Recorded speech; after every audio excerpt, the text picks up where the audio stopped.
The White House was not briefed or given advance notice about the FBI search of Mar-a-Lago, the Florida home of former President Donald Trump, White House press secretary told reporters on Tuesdays.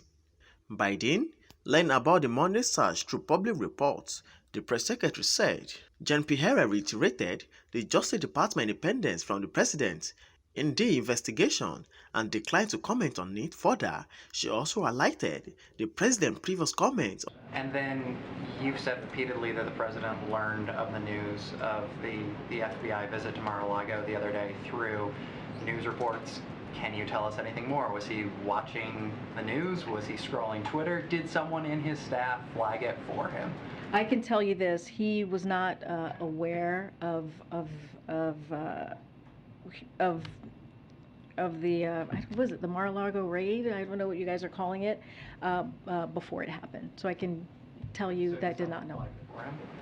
He learned about it really like all of us did. I'm sure maybe someone on his team flagged it for him, but he was not aware. What I can tell you definitively and for sure, he was not aware of this.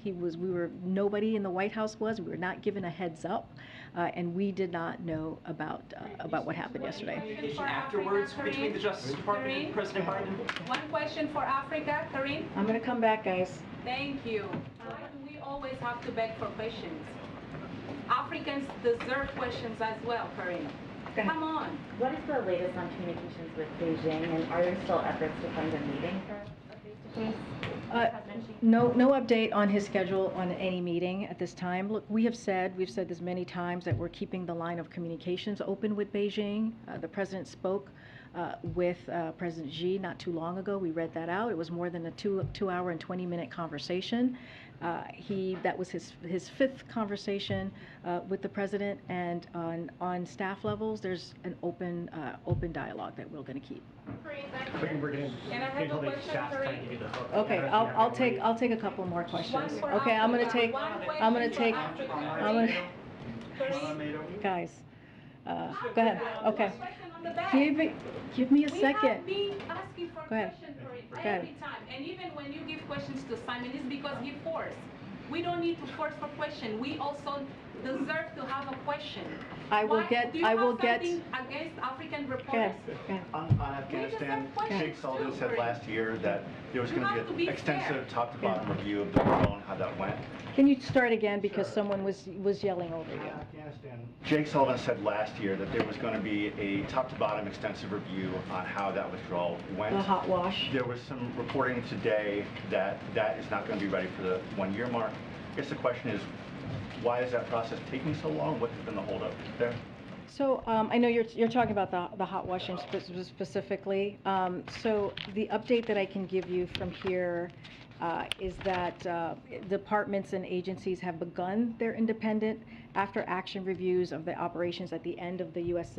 Military mission in Afghanistan. And again, once those internal reviews are done, we will have an opportunity to look at the full picture. Once they're done, we will give you the full picture in a way that will help inform future operations. Department and agencies will share lessons learned consistent with operational and classification security. It's just still underway. Once we have that, we will share our lessons. So that's a wait on like agency level, department level. You haven't, White House hasn't received any. From what I understand, it's the department and agency levels. There's no set timeline for when that's. Don't have a timeline for you on this. Go ahead. Go ahead. Can I Go ahead, have a Andrew. question, Kareem? Thank you. Adjacent to the news of the day from yesterday, since the news of the search of former President Trump's home became public, there's been a lot of reporting on chatter among extremists online about the possibility of violence, people talking about Civil War II, et cetera, et cetera. The president put out a domestic violent extremism strategy last year. Is the White House in contact with the Justice Department, DHS, or other departments about preparing for possible violence as a result of this? So we've been very clear, and so our message is this, that the president and this White House, there's no place for political violence in this country. People have the right to raise their voices peacefully, but we would strongly condemn, as we have many times from here. The president has condemned any efforts to plan violent behavior of any kind, and so we would ask Americans to remain peaceful in this time. Again, this is something that we condemn. I don't have anything more to share about the particular policy that you're asking me about. Go ahead, right behind. Thank you, Corinne. Can you speak to the importance of the Inflation Reduction Act reaching Black and Brown communities, which we know make up a disproportionate share of poverty rates and pay more in energy costs? And to what extent will the administration ensure that it's implemented equitably? So clearly we have to get this passed. We're going to work very closely, as we have been, with Congress to get this done, because this is incredibly important, and we want to lower costs and create jobs at the same time. More on inflation with numbers coming out, wanting to get more detail about what the White House is prepared to do to help families on a fixed income or still struggling.